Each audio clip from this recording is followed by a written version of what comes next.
Cristina Pasin. She's a staff of the Central Bank of Argentina. She has been since 1988, and she currently is the International Agreements Senior Manager there, but also on behalf of the Central Bank of Argentina, she has represented the Central Bank in a number of regional and international committees. I invite Maria Cristina.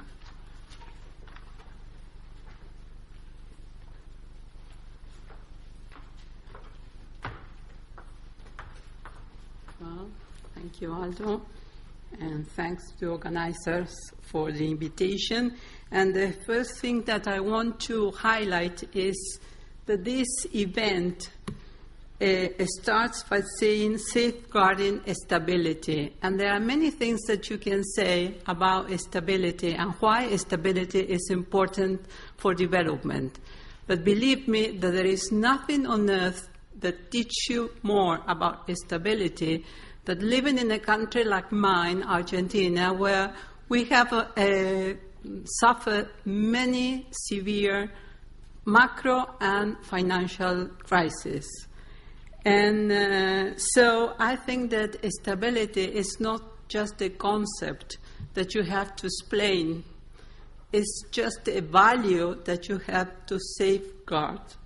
And that I do recognize the organizers to have put this word, stability, or the safeguarding of stability, as the main issue of this panel.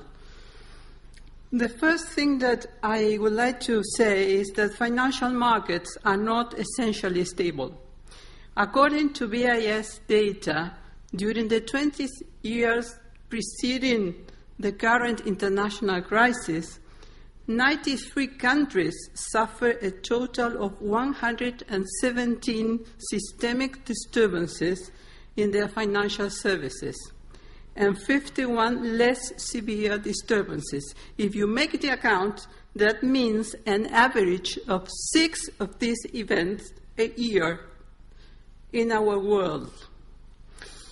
The answer to this financial instability is to accept that the financial markets needs rules, limits, and surveillance in order to make market failures less frequent and costly.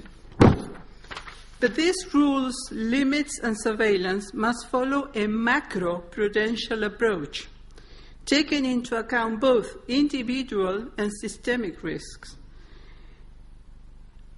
And this is why, because when you are talking of the risk policy management within a single institution in a domestic market, this does not guarantee that you will have a stability at the national financial system. Macroeconomic and financial stability of individual countries is not a guarantee of financial stability at a world level. So cooperation and international coordination are essential. It is of vital importance to ensure coherence among different rules at international levels. The main argument that I want to make in my presentation is that the multilateral trade system, and especially the rules applied to services, were prepared by the late 80s and the beginning of the 90s. And in fact, the General Agreement on Trade in Services was finished by 1993, and there were expanding negotiations to finish, let's say, the list of schedules on financial services by 1997. And it was only in 2001 that the Doha round was launched in this city, and services were considered in an extended multilateral round. And what was the world, or what was the main driving force at that time? To sell this financial service liberalization. Well, the main focus was made on benefits, the possible benefits that developing countries were going to have by opening up our financial system to foreign companies. And the main lines of marketing, I should say, was that by having foreign companies providing services in our own countries, we would improve countries' access to international capital. That we were going to enhance competition and lower prices for consumers. When I read this, I always remember one anecdote that I have. At the time that we made our first list of commitments, by the beginning of the 90s, the savings accounts were not charged in many countries throughout the world. But we in Argentina and then local banks were charging a small fee in order to give you or to have a saving account. And when the foreign banks came, and they didn't have a rate or a fee in their home countries, they saw that in Argentina there was this custom, to charge something for the saving account. And so what they did is to introduce a fee on savings account, and of course, because they were having a more international reputation, they start charging a higher rate than the local ones. So this question of enhancing competition and lowering prices for consumers was not seen in Argentina, at least with that small example that I can tell you. The other thing was increasing efficiency, helping recapitalize failing domestic firms, and increase product differentiation. But then, and those were the benefits that we had in mind. But then when we resort to the experience that most of our countries had, what we feel or what we had, what we know, is that we talk of foreign banks as cherry-picking or cream skimming. That is, they tend to service highly populated areas, and small clients are not served by foreign banks. Foreign banks may leave the country during a crisis, aggravating balance of payment problems. Adverse changes in their home country may affect a branch in the hosting country, and this is what we are seeing right now. You will have banks like HSBC, Santander, BBVA, and many others selling their shares in Brazil, in Chile, and in other parts of the world I know, Latin America, not because those participations are not good for them, but because they are so profitable that it's very easy to get good money to cover their positions in their home countries. The other disadvantages that we have is that foreign banks may create difficulties for local banks to face competition, and something that it was already talked here, weaknesses in domestic regulatory frameworks make it difficult to monitor more complex financial institutions. Big, complex institutions are really very difficult to monitor for developing countries. But I would like to make two important points. It's that by the beginning of the 90s, it was clear that the institutional arrangements to be reached would have to acknowledge the importance of the financial sector It's a specialized and highly regulated nature. This is taken from a working paper presented at the beginning of the negotiation by the United States. This is not something that I am saying. It was copied from a working paper from the United States. Nevertheless, the liberalization of trade in financial sector came together with the deregulation of the sector and what it was already told, fast, revolutionary technological changes at the international level. The logic behind the commitments that most developing countries, but I can talk about Argentina if you want, was this. When we are talking of Mode 1, that is cross-border trade, the logic behind was that the protection of depositors and insured persons demands commercial presence in order to guarantee the provider's solvency. Anyway, the Mode 1 consideration was not eliminated, let's say, from the range of modes of delivery under this argument that countries willing to make commitments under this mode could do so with a previous harmonization or mutual recognition of prudential rules, which has not been the case.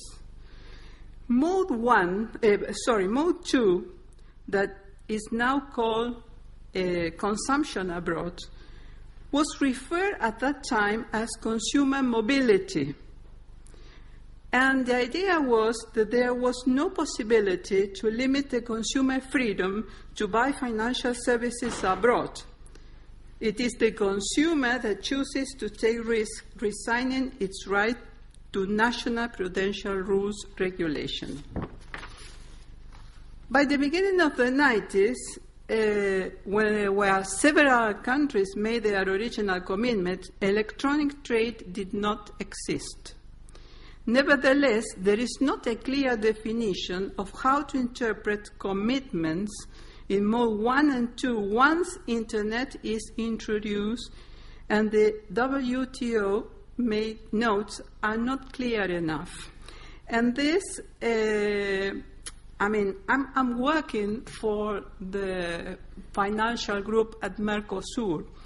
And in Mercosur, we did the same, we repeat the same experiment, but we made only one change.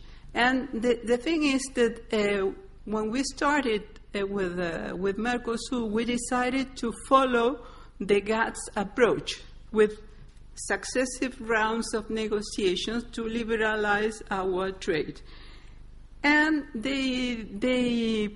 as we have specialized working groups, and financial services is one, they say, well, financial services must be under the coordination of the central bank with the participation of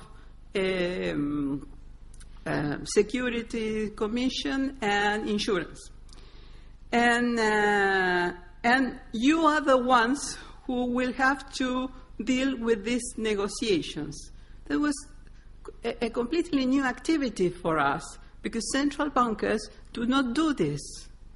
And when we were given this responsibility, we start looking at WTO rules, and the first thing that I discovered, and it was the same feeling for my colleagues of other countries, is that it's incredibly complex.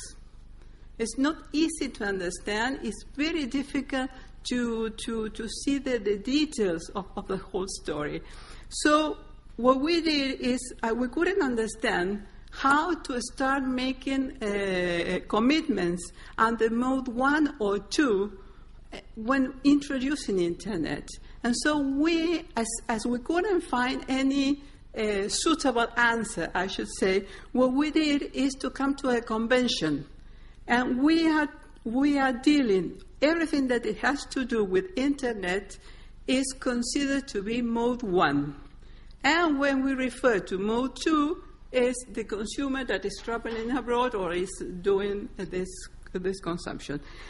Another thing that we had a big problem is when you want to compare lists, because under the GATS, you might list your commitments under different classifications. Then you have the Annex on Financial Services, what is called the W120 document, the Central Classification of United Nations, and furthermore, some countries use their own national classification to list some financial services that they feel are not properly expressed in the other three classifications. So comparison of lists across countries is extremely difficult.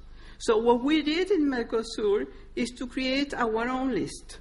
And so all our commitments within the group, and even the group with other regions, is scheduled under a list that we have agreed on. I have some other points that were already tackled by Melinda and Ganesh, and that has to do with prudential measures and capital controls and things like that, that I won't tackle right now.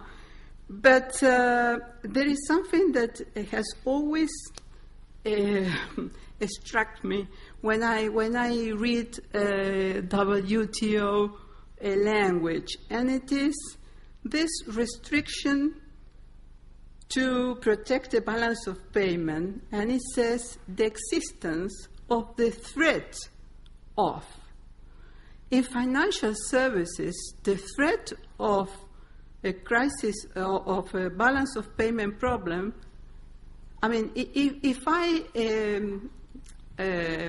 prepare a regulation to deal with the threat of balance of payment, then I haven't the crisis the moment after.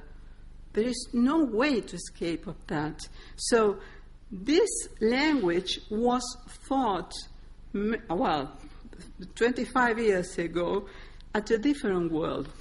And it's not covering what is happening now. Is that we have to have some kind of policy space, to protect ourselves instead of having to deal with the problems of balance of payment. And we all know what that means in the underdeveloped world, let's say. And this I will just skip, but there are two more things that I would like to tell you about. What are the financial services negotiations underway? We are now facing three simultaneous levels of negotiations. The multilateral one, the Doha round, the regional negotiations are bilateral negotiations. In all of them, those negotiations are aimed at reinforcing Mode 3 commitments. Thus, texts include investment topics usually present in bids. And this is extremely dangerous. Well, yesterday there was a very interesting panel on bids and the dangers.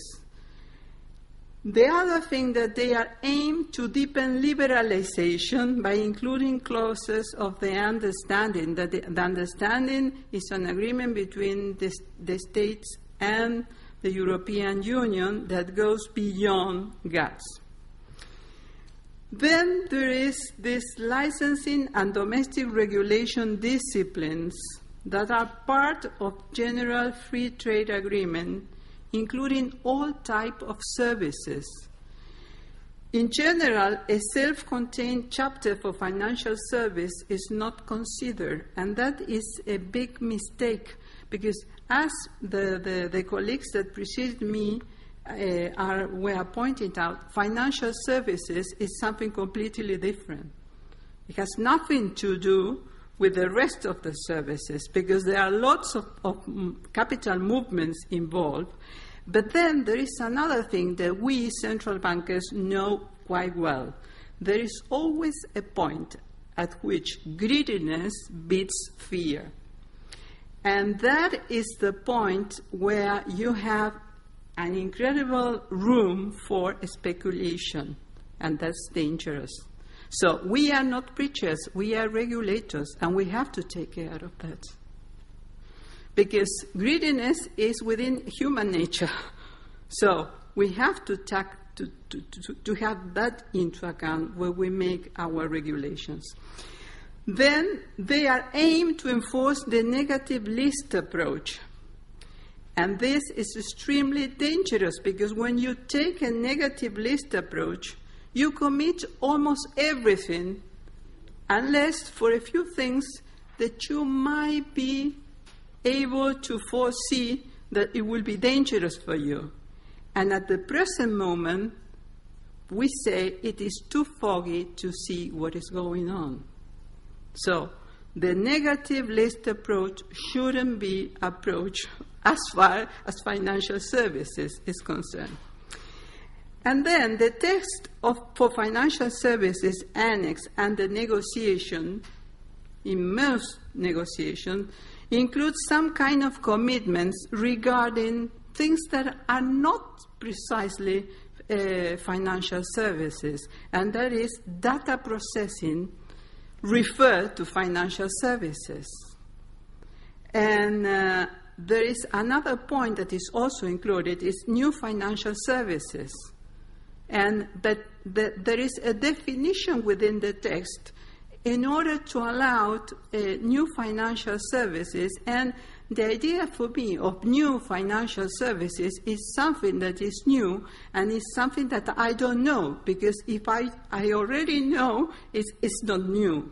But the idea is that new financial services have a sort of definition that it could do away with all the new forms of financial services. Then you have something on transparency. Then you have commitments on payment and clearing systems that in many cases are not run by the governments. And then you have these commitments on self-regulatory organizations. We have an incredible discussion with the European Union on this point, because self-regulatory organizations usually are private organizations, and they cannot make governments take commitments on someone that is not under the control of the government. Well, but what is the work in progress within WTO referred to financial services? The first one is the work that is done under the Doha round. It is to work on common disciplines for national regulation comprising all services sector. And this, I think, is a big mistake to include financial services as just another service sector. Then, I don't know whether it is because of Melinda's efforts, but there is a workshop on trade and financial services scheduled by the Committee on Trade in Financial Services for next June to discuss the following topics. The first one is the contribution of trade in financial services to economic growth and development. This is a topic that has been discussed whenever there is a meeting at the Committee on Trade in Financial Services. Then there is a second topic that is ways to enhance members' capacity to carry out efficient supervision and regulation over the financial sector, and to promote information exchange and cooperation between home and host country regulators. This is completely out of the scope of WTO, because we have the Financial Stability Board, we have the BIS, and we have many other organizations dealing with this point. And lastly, they have the last point is the relationship between financial sector liberalization, the regulatory framework, and financial stability. That is a point in itself that I think it will devote the whole day and not just what is left, the time that we have. And just, I know that I have already consumed more than 30 seconds, but I will come to my conclusions. And I am, to be honest, I'm quite skeptical about some of them, but I think that is wishful thinking. The first one is that we have to look for coherence of macroprudential rules at international level. But that is very difficult to achieve because we have different actors involved. The other thing is that WTO must make an evaluation of rules for financial services, taking into account the crisis lessons. And I think that there might be some room, let's say, for WTO to accept to revise their rules. But I think that there is a very big problem, and that is if you allow WTO to revise the rules, there must be a need to rewrite commitments, and that would be unacceptable. The other thing that I am more positive about is the idea to impose a sort of impasse in financial services international negotiations at multilateral, regional, and bilateral level. And when I'm talking of an impasse, I'm talking of 1 or 2 years, no more than that. But as I told you before, I think it's too foggy now to see what is going on. And the last two is to exclude financial service sector of the domestic regulation and licensing procedures, general disciplines under discussion, due to the specialized nature of the sector. And last, work to reinforce awareness of these subjects. Civil society and academic organizations' involvement is crucial in this issue. Thank you very much for your attention.